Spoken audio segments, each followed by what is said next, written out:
नमस्कार। इस दिल से के एपिसोड में हम चर्चा करेंगे बिहार की। सभी को मालूम है कि हाल ही में बिहार में चुनाव हुए, असेंबली के चुनाव हुए और 14 को रिज़ल्ट आ गया। और जो पार्टी जो 2020 के चुनाव में जिसके लगभग 75 सीटें थी, वो गिर के इस बार उसकी संख्या केवल 25 रहेगी, आरजेडी। और महागठबंधन का टोटल जो सीट आई हैं वो लगभग 35 सीट आई हैं। अब इसके पीछे कार्य क्या है, क्यों ऐसा हुआ, कैसे ऐसा हुआ, उसके बारे में तो हम बाद में चर्चा करेंगे। लेकिन अब अगर बिहार का इतिहास देखिए, आज के दिन भी बिहार सबसे पिछड़ा प्रदेश है। गरीबी देखो तो सबसे ज़्यादा, शिक्षा से संदर्भ में सबसे पीछे, स्वास्थ्य के संदर्भ में सबसे पीछे। फ्लड आते हैं तो बाढ़ ऐसे ही आती है तो गांव-गांव बह जाते हैं और कोई ख़ास सुधार हुआ नहीं। और जो बैकवर्ड कम्युनिटी है बिहार में, जो पिछड़े लोग हैं या बाकी लोग हैं, वही राज कर रहे हैं। 1990 से लेकर 2005 तक लालू जी का राज था, 2005 से लेकर अब तक नीतीश जी का राज था। और इस बीच कई चुनाव हुए। 2005 में नीतीश जी जीते, 2010 में असेंबली के चुनाव में नीतीश जी और बीजेपी साथ थे। फिर 2015 में जब चुनाव हुआ तो उस समय महागठबंधन साथ थे, हाँ, नीतीश जी और आरजेडी साथ थे। और फिर 2017 में नीतीश जी ने पलटी मार दी और वो बीजेपी के साथ चले गए। ये बिहार का इतिहास है। और उसके बाद 2020 में चुनाव हुए तो जो आरजेडी थी उसकी बहुत बढ़िया परफॉर्मेंस रही और जैसे मैंने बताया उसके 75 सीटें आई। तो लबो-लबाव जो राजनीति में बड़ा फेरबदल आया। और इस फेरबदल का कारण क्या है, क्यों ऐसा हुआ, कैसे ऐसा हुआ, कई लोग सवाल पूछ रहे हैं लेकिन कोई उत्तर साफ दिखाई नहीं दे रहा। कुछ शंकाएं तो हैं, उसके बारे में हम चर्चा करेंगे। और इसलिए आज हम इस ऐसी शख्सियत के साथ हैं जो एक कम उम्र में हिंदुस्तान का इतिहास उन्होंने रचा है। वो है तेजस्वी यादव जी। बहुत बहुत धन्यवाद आपका यहाँ आना। हमें मालूम है कि आप वैसे तो क्रिकेटर थे, शुरुआत अपने क्रिकेट से की और आप दिल्ली डेयर डेविल्स में भी टीम में शामिल भी थे। लेकिन वो आपका 2000 मेरे ख्याल 12 में आप 11-12 तक आप रहे, तो आपने फिर छोड़ दिया। उसने 2013 में आपने तय किया कि मैं राजनीति में आऊँगा। और 2015 में जब आप चुनाव लड़े तो आप मतलब कि तब डिप्टी चीफ मिनिस्टर बने बिहार के। 26 साल का था। 26 साल के थे। मेरे ख्याल हिंदुस्तान के इतिहास में ऐसा कभी हुआ नहीं जी। और फिर दोबारा आप डिप्टी मिनिस्टर बने 2022 में। 22। इस बीच में 2017 में नीतीश जी उस तरफ चले गए। उस समय लीडर ऑपोजिशन और लीडर ऑफ ऑपोजिशन थे, वो भी सबसे दोनों एक्सपीरियंस रहा, सत्ता पक्ष का भी विपक्ष का और तभी भी सबसे युवा आप लीडर ऑफ ऑपोजिशन रहे हिंदुस्तान के इतिहास में। तो बिहार में समझ लीजिए कि एक नई शख्सियत की लहर आई थी, मैं समझता हूँ। और बिहार का फ्यूचर आपके हाथ में है। मैं समझता हूँ हार जीत तो होती रहती है, लेकिन बिहार का फ्यूचर आपके हाथ में है। और अगले 5 साल बताएंगे कि क्या होने वाला है, क्या नहीं होने वाला। लेकिन आज जो हम चर्चा करेंगे वो आपसे इस बात की चर्चा करेंगे कि 2020 में तो आपकी 75 सीटें आईं, तो ये कम होकर 25 कैसे हो गई? इसके कारण क्या है आपके हिसाब से? मेरे भी कुछ इसमें ख्याल है, मैं बाद में करूँगा। देखिए, ये बात तो कोई भी डाइजेस्ट नहीं कर रहा।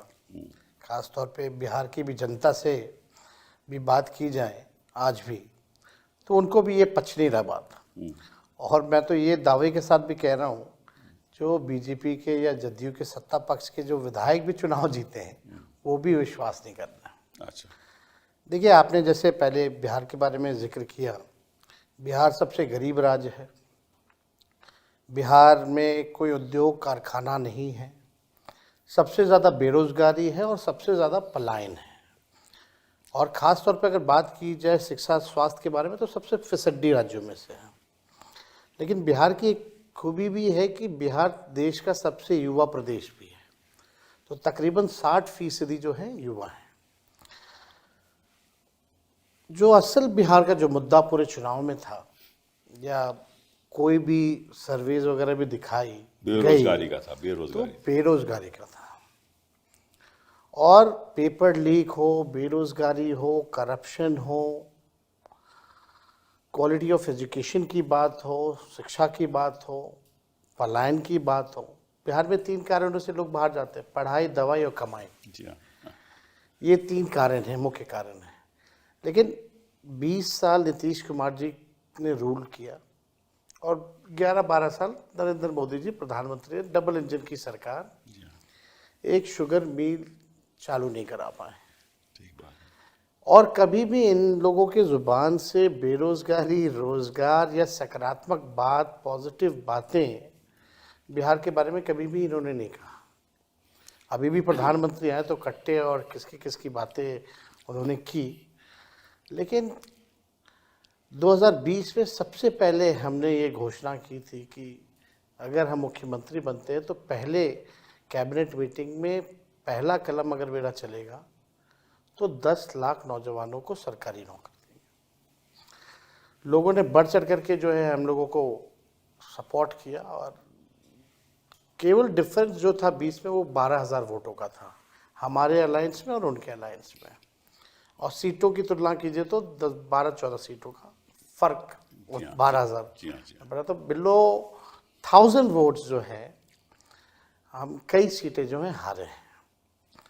और लेकिन जब हम 22 में दोबारा बने, आपका परसेंटेज 23% था उस समय भी। उस समय भी वोट हाईएस्ट परसेंट। सबसे ज़्यादा हाईएस्ट 23% हम ही लोगों था का उस समय भी हाईएस्ट था। तो उस समय 19 जो लोकसभा के बाद और उसमें लगभग 8 से 10% हम लोगों ने कवर किया था, जी हाँ, अगर 19 की बात की जाए तो। लेकिन फिर अब दोबारा जब हम मुख्यमंत्री बने 22 में, तो हम लोगों ने पहला शर्त ही ये नीतीश जी के साथ था कि भाई एक तो कॉमनवेल्थ फोर्सेस को देश की गद्दी से हटाना है, दूसरा अगर हम आ रहे हैं तो 5 लाख नौकरियां या 10 लाख नौकरियों की कार्रवाई जो है वो होनी चाहिए, वरना लोग हमसे पूछेंगे कि सत्ता में आए तो क्या किया। और पहली बार आरजेडी ने नीतीश कुमार जी के साथ रहते हुए एजुकेशनल डिपार्टमेंट भी लिया और वहाँ से तकरीबन हम लोगों ने कई नौकरियों जो है लगभग उस दौर में 5 लाख नौकरी हम लोगों ने दी, 3.5 लाख नौकरियाँ प्रक्रियाधीन कराई। हमारे हटने के बाद भी पेपर लीक हुआ। तो मेन मेरा ये कहने का मतलब है कि बेरोजगारी जो था वो सबसे बड़ा मुद्दा था और लोगों ने बढ़ चढ़ करके, हम तो हर जगह कैंपेन गए, जो लोगों का जो गुस्सा जो सरकार के प्रति रहा, जिन लोगों ने लाठियां खाई, वो लोग नहीं चाहते थे कि एनडीए की सरकार जो है दोबारा बने। नया बिहार बनाना चाहते थे, ऐसा बिहार जो पढ़ाई, दवाई, कमाई, सिंचाई, सुनवाई और कार्रवाई वाली सरकार हो। लेकिन आपको एक शब्द में हम बता देंगे कि चुनाव में हुआ क्या। उस बात का जवाब नहीं आया कि क्यों आप समझते हो कि ये हम ये कह सकते हैं कि लोकतंत्र हारा है, मशीनरी जीती है। लोकतंत्र हारा है, मशीनरी जीती है। मशीनरी जीती है। अच्छा, वो मशीनरी के कई पहलू हो सकते हैं। देखिए उसके मतलब जो चीज़ें जो उम्मीद लगाई जा सकती है कि भाजपा और ये लोग करेंगे, उन लोगों ने कोई भी चीज़ छोड़ा नहीं इस चुनाव में करने से। आप देखिएगा जो भी योजनाएं, हमारा जो विजन था, सबसे पहली बार चुनाव में से पहले हमने अपना विजन रखा था कि पेंशन हम बढ़ाएंगे, माई बहन मान योजना भी लाएंगे। ये सारी चीज़ों को देखिएगा तो सरकार ने उसको इम्प्लीमेंट किया और ये 20 साल से इनको याद नहीं आ रहा था कि 400 से भी पेंशन बढ़ाना है। जब हमने कहा तब इन लोगों ने जो है वो इम्प्लीमेंट जो है किया। लेकिन चुनाव के कोड ऑफ कंडक्ट के 10 दिन पहले 10-10 हज़ार रुपये बांटे गए। यानी वैसे अलग अलग योजनाओं के तहत लगभग 40,000 करोड़ रुपए जो हैं पूरे बिहार में लोग सीधे जो हैं बांटे गए। आप ये कह सकते हैं कि रिश्वत दी गई है पूरे चुनाव में। लेकिन अभी भी ये बात नहीं समझ में आ तो रहा। फिर आप समझते हो कि ये इस पैसे की वजह से और इस सॉर्ट ऑफ जो राहत दी गई, मतलब एक तो जो 10,000 स्कीम है, 1,40,00,000 महिलाओं, किसानों को भी दिया गया, किसानों को भी दिया वृद्धा गया, पेंशन, सामाजिक सुरक्षा पेंशन के तहत भी दिया गया, और जीविका ये दीदियों को भी दिया गया, सबको दिया महिला रोजगार जो योजना है गया। जी हाँ, उसके हवाले जो है पैसे जो है जिस दिन वोटिंग पड़ रही है उस दिन भी खाते में आ रहे हैं। जी हाँ, ये वो तो ठीक है। तो आप समझते हो कि इस वजह से लोग प्रभावित हुए? मेरे ख्याल से ये अगर आप देखेंगे तो बड़े इंटरेस्टिंग डेटाज हैं। हमारा वोट बढ़ा है, मतलब हमें थोड़ा सा, हमारा 23% आपका परसेंटेज वही रहा है, थोड़ा सा बड़ा भी है। लगभग 32 लाख वोट हमारा बढ़ा है जी हाँ, पिछले चुनाव के मुकाबले। जी हाँ, जी हाँ, तो बढ़ा है तो मतलब हमको औरों का भी वोट मिला है, सबका वोट मिला जी हाँ, जी है। यानी अगर पूरी गठबंधन की बात की जाए तो 1,90,00,000 वोट हम लोगों को जो है मिले हैं। जी हाँ। अब ये बात ये समझ में आ रहा है कि भाई डेटा अगर आप देखें तो बैलेट में जो पोस्टल बैलेट जो वोटिंग वो होती है, उसके बाद में अभी चर्चा करेंगे। जी। बट वोट आपका बढ़ा है, इसमें कोई शक नहीं, वोट बढ़ा है एकदम। इसमें शक नहीं। आपका परसेंटेज भी 23% रहा है और बीजेपी का लगभग मेरा ख्याल 20% है और नीतीश बाबू का थोड़ा 18% है। वो तो हमें मालूम है, लेकिन अगर उनका मिला लिया जाए तो उनकी जो परसेंटेज है आपसे कहीं ज़्यादा है। तो लोग ये भी कह सकते हैं कि ठीक है, आप 23% रहे, बाकी लोगों से आपको वोट नहीं मिले। ये एक विषय हो सकता है और जिस पे चर्चा हो सकती बट ये भी एक है ना कि 20 साल पुरानी जो सरकार है वो भी ठीक है आपकी बात। और उसकी एंटी इनकम्बेंसी जो है 16% वोट उनको बचाने के लिए नहीं पड़ रहे हैं। कभी भी अगर देखा गया है, अगर वोट की परसेंटेजेस बढ़े हैं तो वो बदलाव के लिए जैसे वोट पड़े हैं। बट अब बात पोस्टल बैलेट पे आती है। देखिए, जो पोस्टल बैलेट होते हैं वो उन्हीं लोगों के होते हैं जो सरकारी नौकरियों में हो, ठीक है ना। कोई शिक्षक इंस्पेक्टर होते हो, हैं, शिक्षक होते जो हैं, सर्विस में या होते सर्विस हैं, के लोग होते हैं, जो on army duty on election duty में लगना ठीक है होता ना। तो उनके और ये पढ़े लिखे लोग होते हैं। जी। तो मैं देख रहा था, यहाँ आंकड़ा देख रहा था कि अगर वहाँ देखा जाए तो शुरुआत में जो पोस्टल बैलेट के वोट पड़े हैं वो लगभग समझ लीजिए सबसे ज़्यादा आपको पड़े हैं। और उसको अगर हम कंस्टिट्यूएंसी में बदलाव लाएं तो 243 कंस्टिट्यूएंसीज में से जैसे 143 कंस्टिट्यूएंसी में आप लीड कर रहे हो जी। और 94 कंस्टिट्यूएंसी में एनडीए लीड कर रहा है और अदर्स 6। मतलब कि जो पढ़े लिखे लोग हैं वो बदलाव चाहते थे, ठीक है। और जो गरीब लोग हैं जो आपके साथ थे, ये नतीजा ये बतलाता है कि वो बदलाव नहीं चाहते थे। तो ये तो एक अद्भुत सी बात नहीं, है। मेरे ख्याल से बदलाव सब चाहते थे। अगर आप देखें तो ईवीएम बदलाव नहीं चाहता था, बैलेट बदलाव चाहता था। तो आप समझते हो कि ईवीएम में कोई गड़बड़ी है? देखिए, कोई वैसे साइंटिफिक प्रूफ नहीं है, लेकिन I can sense, I can smell कि अदृश्य शक्तियां जो हैं उन्होंने अपना काम किया। अच्छा, ठीक है, अभी सामने एग्जैक्टली नहीं आ पा रहे कि क्या हुआ है, लेकिन आने वाले समय में ज़रूर पर्दाफाश होगा। आप देखिएगा, जो इलेक्शन कमीशन पूरी बेईमानी के मोड में थी। इलेक्शन कमिश्नर जो है उन पर कोई कार्रवाई नहीं हो सकती। ये अमेंडमेंट भी आया बिल में। क्यों चेंज किया गया? यानी आप कुछ गड़बड़ करने वाले हो। आप देखिएगा सीसीटीवी जो रिकॉर्डिंग तो थी 45 दिन का कर दिया गया। क्या कारण था इसका? इलेक्शन कमीशन ने जो अनाउंस की जो डेट, ठीक योजना के पैसे मिलने के 3 घंटे बाद जो है वो कोड ऑफ कंडक्ट लगाया गया। जितने भी हमारी शंकाएं थी, कन्फ्यूजन जो था, कभी भी इलेक्शन कमिश्नर ने इसको क्लियर नहीं किया। हमारी जितनी शिकायतें थी उसको नहीं सुना गया। तो उसमें इलेक्शन कमीशन ने डिस्क्रिमिनेट नहीं किया। उत्तर प्रदेश से भी शिकायतें आए, उन्होंने नज़रअंदाज कर दिया। हरियाणा से आए तो हर नज़रअंदाज, जगह है। महाराष्ट्र से आए तो नज़र, तो वो तो बड़ा इक्वालिटी में है, वो मतलब कि वो सामान्य तरीके से आप ये कह सकते हैं बिहार चुनाव में लेवल प्लेइंग फील्ड नहीं था, कौन से चुनाव में लेवल प्लेइंग फील्ड थी? किसी में नहीं होता। तो ये जो हालत जो बन रहे हैं, तो चुनाव का कोई मतलब नहीं रह गया, सब कुछ फिक्स्ड है। चलिए, आपको मैं एक आंकड़ा जो मेरे पास है वो आपको बताता हूँ, आपकी राय भी चाहता हूँ मैं, कि अगर जब असेंबली का इलेक्शन होता है, उससे पहले पार्लियामेंट होता है, फिर असेंबली का इलेक्शन हुआ, तो उसमें जो वोटों का अंतर होता है, हाँ, वो लगभग 3 से 6% तक बढ़ता है जी। और ये मैं आपको उदाहरण दे रहा हूँ, जैसे कि हरियाणा में हुआ 24 में पार्लियामेंट का इलेक्शन हुआ और फिर असेंबली का जब इलेक्शन हुआ तो जो वेट परसेंटेज जो बढ़ा वो केवल 6.2%, और झारखंड में भी वोट बढ़ा 3.5%, और महाराष्ट्र में बढ़ा 12.2%, और बिहार में बढ़ा 15.6%। मतलब कि 6 महीने के अंदर 15.6% की बढ़ोतरी हुई पॉपुलेशन में। ये कैसे हो सकता है? ये इसका मतलब ये हुआ कि किसी तरीके से वोटों की संख्या बढ़ाई गई। आपको हम ये बताना चाहेंगे, पहले वोट पड़ते थे बैलेट से भी, तो शाम तक बता देते थे इलेक्शन कमीशन कि इतने परसेंटेज वोटिंग पड़ी है, इतने महिलाओं ने दिए, इतने पुरुषों ने दिए।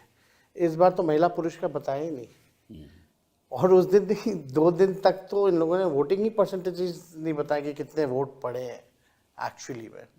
मेरे को प्रेस कॉन्फ्रेंस करना पड़ा, फिर भी बेशर्मी इतनी कि जो दूसरा फेज का चुनाव खत्म हुआ उसके साथ इन लोगों ने इकट्ठे दिया। तो ये छुपाने वाली बात मेरे को पची नहीं। अब हमको ये लगता है कि ये वोट बढ़ाने की जो एक बड़ी साजिश है, वोट बढ़ाना ये मतलब मशीन बढ़ाओ। मशीन कैसे बढ़ेगा? तो बूथ की संख्या बढ़ा दो। तो ये पूरा खेल जो है, बूथों को बढ़ाया गया।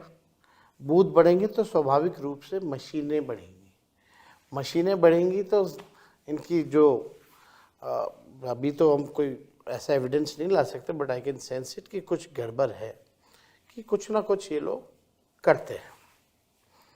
अगर आप एक बूथ पे भी अगर 20 वोट मैनेज कर लो तो उसकी बड़ी संख्या हो जाती है। और इस बार हम लोगों ने कई सीटें जो हैं बहुत कम कम मार्जिन से भी हम लोग हारे हैं। तो लेकिन जो नतीजा जो आया, 200 से भी ऊपर सीटें एनडीए को आ रही हैं, ये कोई भी या महाराष्ट्र का हो, इसको कोई बाय नहीं कर सकता। सर्वेज भी होते हैं, सैंपल्स भी आते हैं, तो आप देखिएगा जितना बड़ा आपका जो वोट पड़े हैं आपके इस बैलेट में, उतने कितनी बड़ी एजेंसी हो उससे ज़्यादा तो यही तो मैं कह रहा हूँ, जो पोस्टल बैलेट से जो वोट हैं वो 1,77,000 लगभग, और जो सर्वे होता है लगभग वो 40,000 45,000 मैक्सिमम का सर्वे होता है। तो अगर सर्वे कहता था, सर्वे भी ये नहीं कह रहे थे कि इनकी 202 सीटें आएंगी 243 में, ये सर्वे भी नहीं ये कह रहा था। लेकिन अगर आपका सैंपल पोस्टल बैलेट पर 1,77,000 है, जो सर्वे जो करते हैं उनसे कहीं ज़्यादा है, तो नतीजे हैं वो उस तरीके से आए क्यों नहीं। और इस पे बारे में जो हम चर्चा कर रहे हैं, आपको बड़ी शंकाएं हैं कि किसी तरीके से ये मैनेज हुआ है। मतलब आप अगर बिहार देखें तो एक बड़ा प्रदेश है, सीमांचल का इलाका है, मगध का इलाका है, चंपारण का इलाका है, पूर्वांचल इलाका है, कोसी का इलाका है, तो वहाँ तो हर जगह एक ही पैटर्न से सीमांचल तो ओवैसी साहब ने आपको बोला, तो देखिए वो वहाँ भी अभी काफ़ी चीज़ें जो हैं, डेटा आएगा उस हिसाब से हम लोग बात करेंगे। लेकिन वो भी पोजीशन वहाँ बहुत बढ़िया था हम लोगों का, जो ग्राउंड जो रियलिटी थी, बहुत सब लोग एक पक्ष में जो है। तो पिछली बार तो आप लोगों को बहुत सीटें आई थी उस तरफ से, वहाँ से नहीं, वहाँ से भी हमेशा आता रहा। खैर जो भी बातें हैं, सीट तो हम कह सकते हैं कि ये पूरा चुनाव जो है बड़ी बेईमानी हुई है, और जैसे हमने पहले भी कहा कि मशीनरी की जीत हुई है। तो मशीनरी, बिहार में जब चुनाव तो इकलौता राज्य होता है। मैं आपको एक उदाहरण देना चाहता हूँ, जो मैंने खुद एक प्रेस कॉन्फ्रेंस की थी और शायद आपने देखी भी हो कि हरियाणा से कुछ स्पेशल ट्रेन चली थी। स्पेशल। तो जो सवाल उठाए गए कि भाई आप स्पेशल ट्रेन क्यों चला रहे हो, क्योंकि सीधे वो बिहार जा रही थी, हरियाणा से बिहार जा रही थी। तो चुनाव आयोग ने ये बताया और रेलवे मिनिस्ट्री ने बताया, और जब हमने सवाल उठाया कि भाई ये ऐसा है कि ये सडन अनशेड्यूल्ड जब रश हो जाता है तो फिर हम अनशेड्यूल्ड ट्रेन चलाते हैं ताकि लोगों को तकलीफ ना हो। तो जो चुनाव जो था, आपको मालूम है कि 6 तारीख का चुनाव था और छठ पूजा 28 को ख़त्म हो गई थी, अक्टूबर को, ठीक है ना। और इन्होंने कहा कि छठ की वजह से, फिर हमने सवाल उठाया कि भाई छठ तो 28 को ख़त्म हो गई, लेकिन ट्रेन तो 3 तारीख को चली, 3 नवंबर को चली। Exactly. और उसमें जो वीडियो दिखाया गया उसमें लोगों ने ये कहा कि सैनी साहब ने हमें हरियाणा से भेजा है बीजेपी को वोट करने के लिए। और वो वीडियो हैं, चुनाव आयोग के पास वो वीडियो हैं, हमने उसको पब्लिकली डिस्प्ले किया। और ऐसी ट्रेन 4 चली, हर ट्रेन में 1500 लोग थे, मतलब कि 6000 लोग हरियाणा से बिहार जा रहे हैं। और खर्चा सरकार बीजेपी कर रही थी, ये भी उन्होंने कहा कि बीजेपी खर्चा कर रही है, हमें पैसा उन्होंने दिया है और हम वोट बीजेपी को करने जा रहे हैं। ये चुनाव आयोग के सामने प्रूफ था। ना रेलवे मिनिस्ट्री ने कुछ उसके बाद कहा, ना चुनाव आयोग। अगर एक ही जगह से ऐसी ट्रेन चली हो तो मालूम नहीं कितनी जगह से कितनी ट्रेन चली। छठ में रेलवे मिनिस्टर ने घोषणा की थी कि 12,000 स्पेशल ट्रेनें चलाई हैं। अब पता नहीं डेटा कहाँ से लाते, 14,000 तो ट्रेन ही है पूरे देश में। अच्छा। और 12,000 जो है उन्होंने घोषणा की थी छठ में स्पेशल जो है वो ट्रेनें चलेंगी, और चली नहीं। लोग जो हैं टॉयलेट में ठूस ठूस करके आए, वो भी वीडियो है। अच्छा। और ये ठीक चुनाव से पहले ये ट्रेन जो है, जैसे आपने कहा, वो एकदम सत्य बात है। और केवल एक शहरों से ही नहीं, यही तो ना, कहीं से भी, बॉम्बे से, साउथ से, आपका कई जगहों से, नॉर्थ ईस्ट से, जहाँ भी बीजेपी की सरकार रही है वहाँ वहाँ ये काम जो है किया गया। तो इन लोगों ने किया है। अब बाकायदा उनको भाजपा का पट्टा दे करके, जी हाँ, खुद भाजपा के नेताओं ने कहा कि हमने टिकट कटवाया, पार्टी ने कटवाया है, लौटने का भी कटवाया है। चलिए मान लीजिए कि इतने लोग बाहर से आए, तो या तो खुद बीजेपी के लोग थे या पलायन की वजह से वो बिहार के वोटर थे। दो ही बातें हो सकती हैं ना। तो अगर तो पलायन की वजह से बिहार के वोटर थे तो आके उन्होंने वोट किया। देखिए, और अगर बीजेपी के वर्कर थे तो बहुत ही गंभीर बात है। ये तो है। लेकिन आप ये बताइए कपिल सर कि जो लोग बाहर पलायन करने गए हैं, वो लोग आकर के बिहार में इसलिए वोट देगा ना कि क्योंकि हमको बिहार छोड़ के ना जाना पड़े अगली बार से, या इसके लिए वोट देगा कि इनकी वजह से वो बाहर गए। जो भी मजदूर, जो भी पढ़ाई के लिए या दवाई के लिए, कमाई के लिए अगर बाहर जा रहा है, अगर वो वोट करने आता है तो वो बदलाव के लिए वोट करेगा, ताकि पलायन रुके, बेरोजगारी खत्म हो, उनको अच्छी शिक्षा मिले, अच्छी चिकित्सा मिले। ये तो ये बात सही है, पर लॉजिक एक समझ इसमें में और आया। मुद्दा है, इसमें और मुद्दा है कि अगर तो वो बिहारी है जो यहाँ वोट करने आ रहा है तो पहले वो छठ पे आएगा, छठ पे आएगा ना, छठ पे। तब तक तो वो वहीं होगा। एग्जैक्टली। तो ये ट्रेन तो 3 तारीख चल रही है। देखिए, दिवाली से लोगों का आना शुरू हो इसका जाता मतलब है। ये तो मतलब है ही नहीं, क्योंकि ये छठ पूजा के लिए तो नहीं आ रहे थे। ये तो 3 तारीख को ट्रेन चली, मतलब कि छठ पे नहीं आए वो, दिवाली सारा लोग का शुरू हो जाता है। ठीक है ना। तो फिर 3 तारीख को जब चली तो इसीलिए आए थे कि भाई, और वो कह रहे हैं बीजेपी को वोट करने आए थे, और चुनाव आयोग चुप है। तो इसका मतलब कि एक साझेदारी है।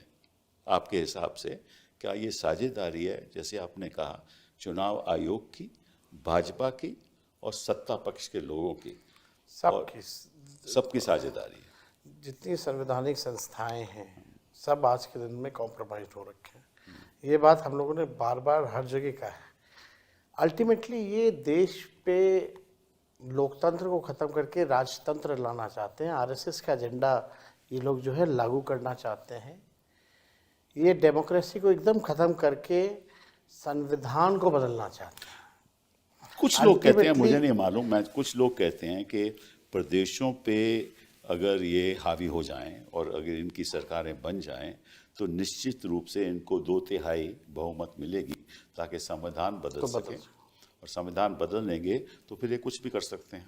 लेकिन एक और बात पे हम चर्चा शुरू करना चाहते हैं, वो है SIR पे, स्पेशल इंटेंसिव रिवीजन, जो इन्होंने तय किया कि हम करेंगे।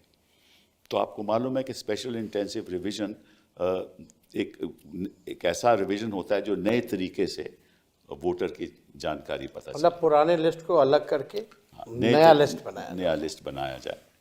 और उसके लिए आप हाउस टू हाउस सर्वे आपको करना पड़ता है, लेकिन इन्होंने वो तो किया नहीं। इन्होंने एक इनोमिनेशन फॉर्म दे दिया और कहिए कि आप इसमें भर दीजिए, और जो जिसके इलेक्टोरल रोल में 2003 के इलेक्टोरल रोल में जिसका नाम है उसको भी भरना पड़ेगा। अगर नहीं भरेगा तो फिर उसका नाम वोटर लिस्ट से कट जाएगा और उसको दोबारा अप्लाई करना पड़ेगा कि वोटर लिस्ट में मेरा नाम आए। ठीक है ना? तो ये विरोध हम वकीलों ने भी किया, कोर्ट ने सुनवाई भी की और अभी बात चल भी रही है। तो इससे हुआ क्या कि कई लोगों के नाम, लाखों लोगों के नाम कटे भी गए, और किसके नाम कटे इसकी जानकारी अभी आपको भी नहीं है, हमें भी नहीं है। और जानकारी कैसे मिले वो तो वक्त लगेगा। इस बीच तो नई सरकार बन गई, तो ये भी एक और तरीका था कि 2 महीने में इसको कराओ, और सभी को मालूम है कि 2 महीने में ये हो नहीं सकता। तो ये भी एक साझेदारी थी आपके हिसाब से? आपको याद है जब ये अनाउंस किया गया कि बिहार में SIR जो है लागू की जाएगी, उसके 2 दिन बाद ही हमने प्रेस कॉन्फ्रेंस करके इसका कड़ा विरोध किया, क्योंकि फरवरी में लिस्ट आया हुआ था और एक सामान्य प्रक्रिया है। जिनकी मृत्यु होती है उनका नाम काटा जाता है, जो 18 साल के ऊपर होते हैं उनका जुड़वाने का वो सालों पर चलता है, कोई ऐसा नहीं कि नया कोई बात है। फरवरी में एक लिस्ट आई हुई थी, और फरवरी और SIR का जो लिस्ट में जो डिफरेंसेस आप देखेंगे, मरे हुए लोगों का या अनट्रेसेबल लोगों का या डुप्लीकेसी की बात अगर की जाए तो बड़ा ह्यूज डिफरेंस था। आप तो सर केस लड़े, यू नो एवरीथिंग, लेकिन हमारा ऑब्जेक्शन ये था कि भाई उस दौरान SIR आप कर रहे हैं जब बिहार में फ्लड है। जो अपना जान बचाएगा, जो अपना घर बचाएगा, कि वो डॉक्यूमेंट जमा कराता चलेगा ब्लॉक ऑफिस। जी हाँ, बिल्कुल सही। तो सवाल तो एक तो टाइमिंग को लेके था, अगर आपको कराना था तो आप लोकसभा के बाद ही ये प्रक्रिया चालू कर देते हैं। और इंटरेस्टिंगली जो सबसे बात जो खटक के आई, कुछ दिन पहले इलेक्शन कमीशन ने ऑल पार्टी मीटिंग बुलाई थी बिहार के लोगों को, इसके बारे में कोई जानकारी नहीं दी।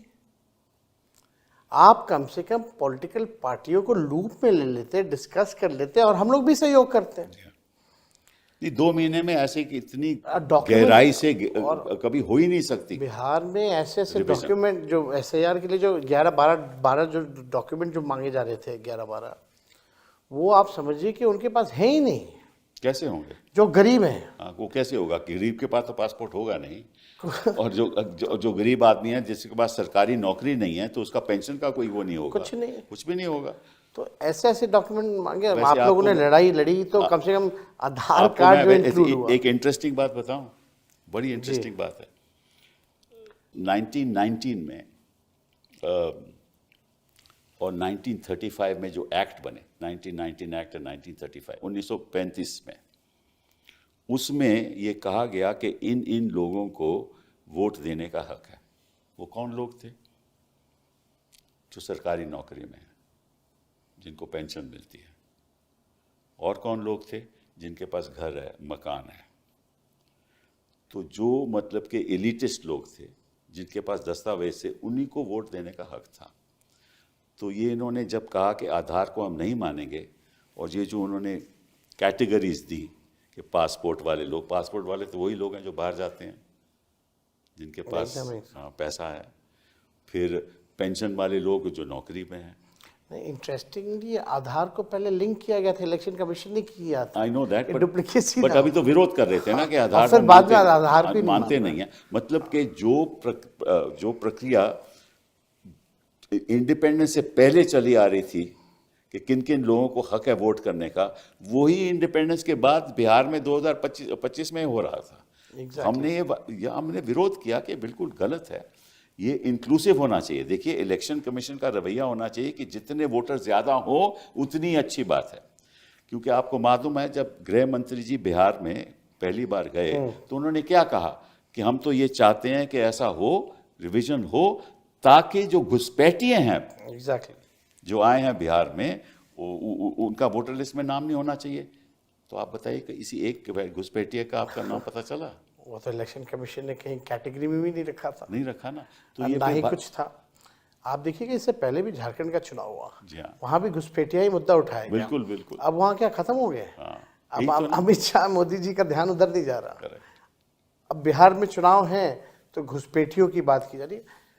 और आश्चर्य लगता है हमको कि इलेक्शन कमीशन जब सुप्रीम कोर्ट में एफिडेविट करता है तब उसमें इसका जिक्र नहीं है, और उसके बाद भी प्रधानमंत्री वहां जाके घुसपैठिया की बात कर रहे हैं। अभी भी शुरू कर दिया अगर उन्होंने। आया है घुसपैठिया तो आपकी 11 साल से सरकार है, बिहार में 20 साल से सरकार है, क्या कर रहे हैं आप लोग? फिर सवाल तो ये अपने ऊपर खड़ा कर रहे हैं।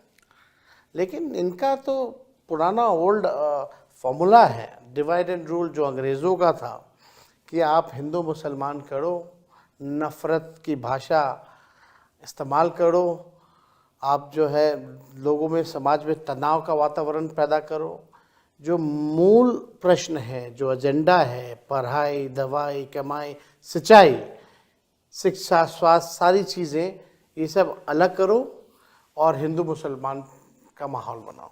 और इसमें आज की जो गोदी मीडिया जो है, 70% हिंदू और मुसलमान पे इनका डेली एजेंडा, और इनका डेली जो शाम में जो प्रोग्राम कराते हैं 70% इस पे रहता है। कभी पढ़ाई के बारे में नहीं, देश के तरक्की के बारे में नहीं, गरीबी के बारे में नहीं। आजकल प्रश्न सरकार से नहीं पूछे जा रहे, विपक्ष के लोगों से पूछे जा रहे हैं, और कार्रवाई भी हो रही है तो विपक्ष के लोगों पर। अभी तो मैं समझता हूँ कि ये एक नया मॉडल है चुनाव जीतने का, जिसको हम कह सकते हैं नीतीश मॉडल। वो मॉडल क्या है कि 24 जून से लेकर आप अपने सारी जो आपकी जो राहत देने वाली प्लान्स हैं वो अनाउंस कर दो आप, और लोगों को पैसा देते जाओ, चाहे वो सामान्य प्रशासन विभाग का हो, ग्रामीण विकास विभाग का हो, श्रम संसाधन विभाग का हो, शिक्षा विभाग का हो, स्वास्थ्य विभाग का हो, कृषि विभाग का हो, खाद्य उपभोक्ता विभाग का हो। मतलब के सारे लगभग जो भी कर सकते हैं इन्होंने कर दिए। जैसे आपने कहा कि 40,000 करोड़ के इन्होंने राहत दी। और वेरी इंटरेस्टिंग बात यह है कि 3 अक्टूबर 2025 में स्वास्थ्य विभाग और शिक्षा विभाग में इन्होंने एक अजीब गजब सा इन्होंने फैसला लिया। वो ये है कि जो ANM का मानदेय 11,500 से बढ़कर 15,000 कर दिया, और शिक्षा सेवक तालीमी मरकज 340 से बढ़कर 12,000 कर दिया। अलग से सहायता ऋषि 10,000, मतलब कि जो 340 से 12,000, सहायता ऋषि 10,000। अगर ये घूस नहीं है, और ये किस दिन हुआ? ये 3 अक्टूबर को हुआ, और आपका चुनाव 6 अक्टूबर को है। और इस बीच ये पैसा आता रहा। 20 साल से इनको कुछ नहीं करना था। हाँ, इनके तरफ लेकिन नीतीश मॉडल ये हुआ कि आप 5 साल कुछ ना करो या 20 साल कुछ ना करो, और 3 महीने पहले ये सारी पैसे बांट दो, और अपनी ये 10,000 स्कीम से लोगों की महिलाओं इस बार 10,000 बांटा, अगली बार 20,000 दे दो। तो मतलब कि ये इस मॉडल से देश चलेगा आपके हिसाब से? देखिए, ये तो अद्भुत है। ठीक है, मैं ये मानता हूँ कि पहले सामाजिक न्याय का दौर था, अब आर्थिक न्याय का दौर है। तो आर्थिक न्याय का दौर में आप नौकरी की व्यवस्था करिए, आप कारखाने लगाइए, उद्योग लगाइए, शुगर मिल चालू कराइए, पेपर मिल, जूट उसके लिए तो पैसा नहीं है ना, उसके लिए तो पैसा ही नहीं। वो करना ही नहीं है इनको। ये वो तो कहते थे कि भाई अगर ऐसा करेंगे तो फिर लोग बाहर से जाकर कमाई कैसे लेंगे। पहली बार प्रधानमंत्री गए थे मोतिहारी, तो बोले यहाँ चीनी का मिल हम चालू कराएंगे और उसी चीनी का चाय पियेंगे। 11 साल हो गया, पता नहीं। अगर प्रधानमंत्री अपने पुराने भाषणों को देखे तो उनको शर्म आना चाहिए बिहार आने में, जो बातें उन्होंने की है। तो अब पूरा सिस्टम आप देखिएगा, कोई जैसे पहले भी हमने कहा कि पूरे देश में ही अब ऑपोजिशन के लिए जो लेवल प्लेइंग फील्ड नहीं रह गया। इलेक्शन कमीशन उनके साथ है, मीडिया उनके साथ है, पूंजीपति उनके साथ है, सारी कॉन्स्टिट्यूशनल इंस्टीट्यूशंस उनके साथ हैं, जितने अधिकारी जो हैं। अब इसका यही मतलब है ना कि भाई आपने 10,000 आपने एक रिश्वत के तौर पे दिया वोट लेने के लिए, अब 5 साल ये भ्रष्ट अधिकारी और नेता जो भ्रष्ट हैं वो अब रिश्वत लेंगे। सही बात है। यही होना है भ्रष्टाचार। आप सीएजी की रिपोर्ट में आप देखिए 71,000 करोड़ का कोई हिसाब किताब नहीं है, इस पे कोई चर्चा नहीं हो रही है।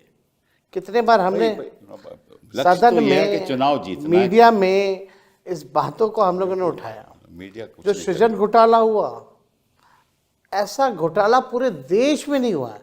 बड़ा इंटरेस्टिंग है। सरकार का खजाना सरकार के पास ही रहता है, सरकार के खाते में रहता है। ये सरकार का पैसा एक एनजीओ जो नकली बैंक बना करके रह रही थी उसके खाते में था। अच्छा। और जब सरकार को जरूरत पड़ती थी तो उससे ये लोग लेकर के पैसा वो करते थे। लेकिन उस घोटाले का भी कुछ नहीं हुआ अभी तक। नहीं, वो तो घोटाले का तो, क्योंकि ऐसा है ना कि भाई जो इनके पक्ष में है उनके तो कार्रवाई तो होगी नहीं। लेकिन मैं एक बात सोच रहा था कि जो उत्तर प्रदेश के चुनाव में 2027 में है ना, हाँ, है ना, 2027 में, अभी टाइम है, वो अभी तो 2025 पहले बंगाल का फिर ठीक है ना।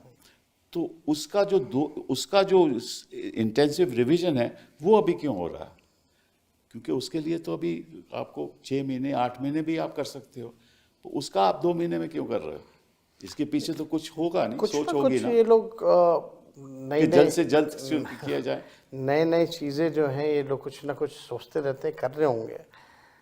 लेकिन ये जो हिंदी बेल्ट जो है ये इनके लिए सबसे इम्पोर्टेंट है।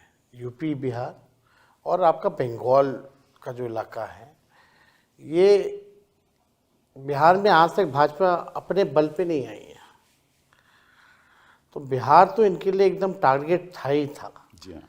तो इन्होंने जो करना था वो किया।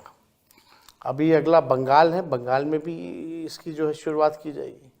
वहाँ तो जो घुसपैठियों की बात तो और जोर शोर से की जाएगी, बिल्कुल, और कम्युनलाइज करेंगे लोग चुनाव को। नहीं, बट वहाँ तो प्रॉब्लम थोड़ी और है ना कि जो बांग्लादेश से लोग आए हैं वो तो हिंदू लोग हैं ना, मुस्लिम तो नहीं आए ना, तो वो थोड़ा मुश्किल है।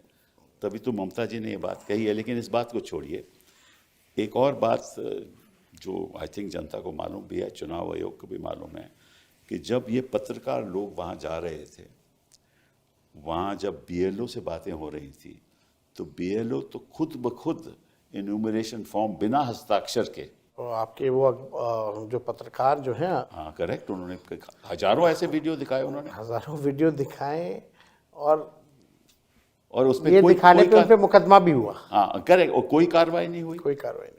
तो मतलब कि बीएलओ अपनी तरफ से जो मर्जी कर रहा था। और एक और बड़ी इंटरेस्टिंग बात है कि एक मिलिट्री का आदमी, आर्मी का आदमी पटना में आया, उसने अपनी बीवी से बोला कि चलिए जाकर हम अपना एन्यूमरेशन फॉर्म देते हैं। बीएलओ के पास गया, ये भी रिकॉर्डेड है, और बीएलओ कहता साहब हमने तो आपका फॉर्म दे दिया।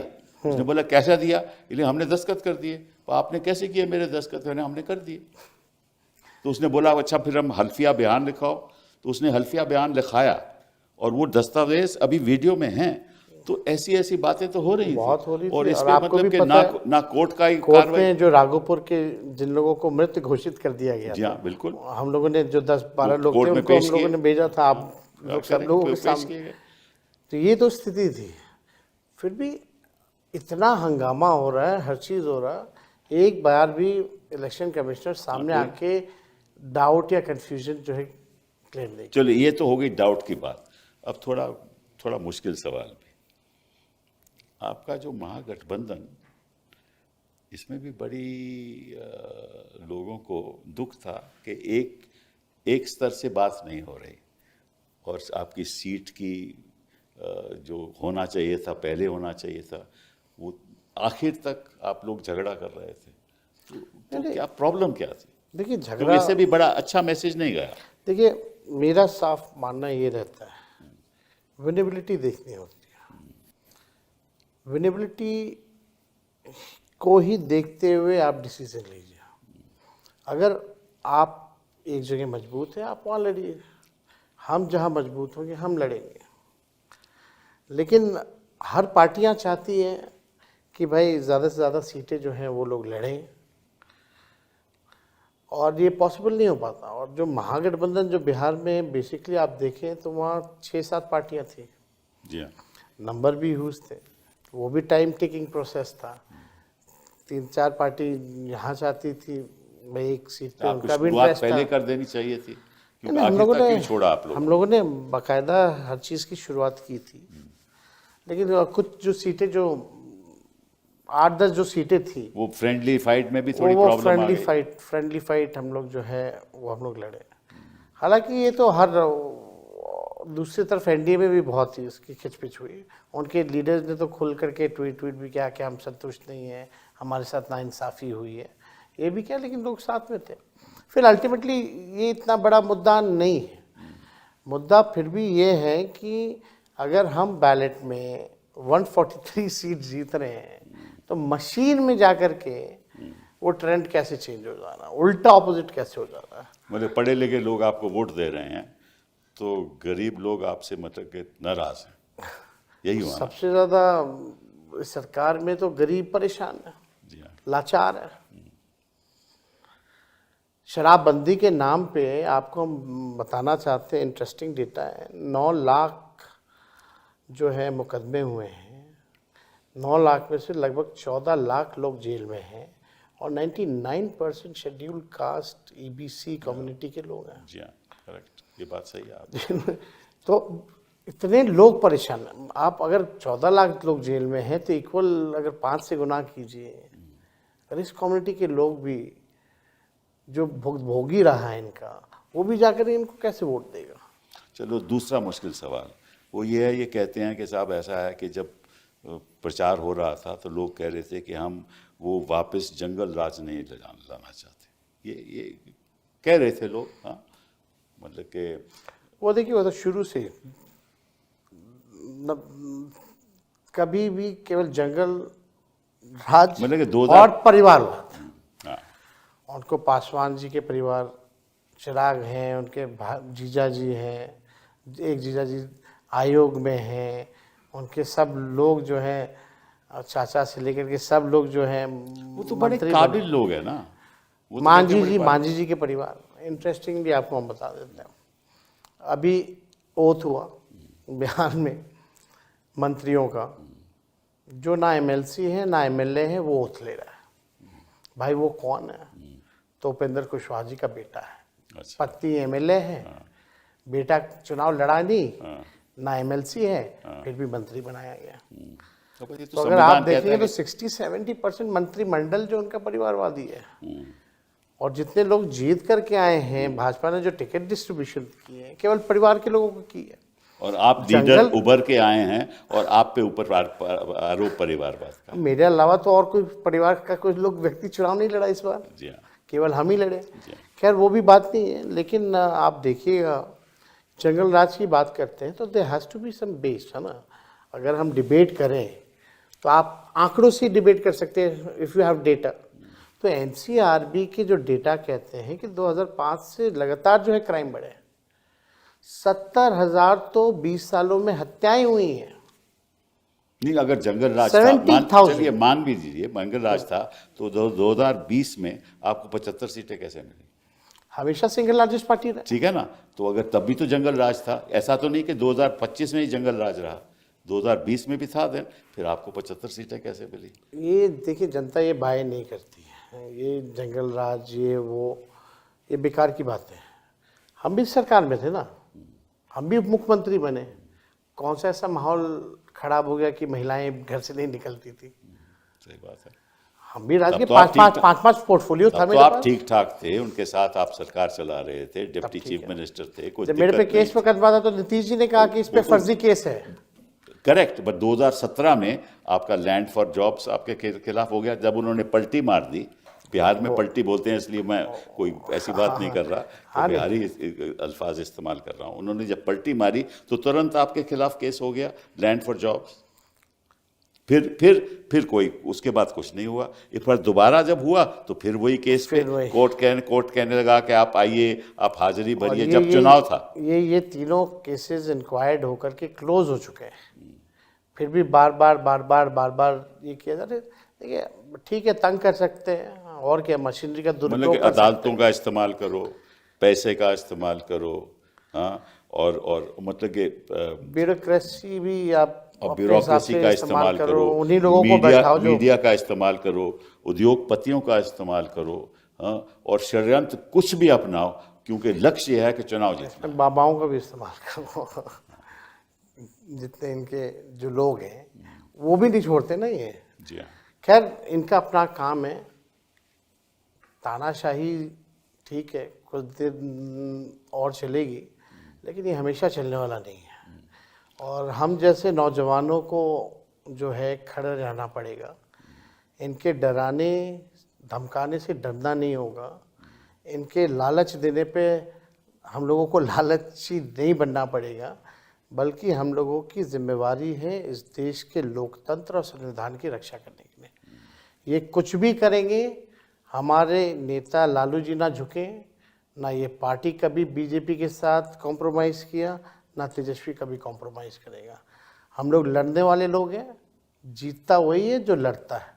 ठीक है, समय हमारे साथ है, जनता अन्याय देख रही है, समय आएगा ये सब इनकी जो भावना है देश के संविधान को मिटाने की, एक तरफा राज करने की, इनका सपना ज़रूर टूटेगा। इसी बात से हम आपसे बड़ा शुक्रगुजार हैं कि आप हमारे शो पे आए। बहुत बहुत धन्यवाद। शुक्रिया।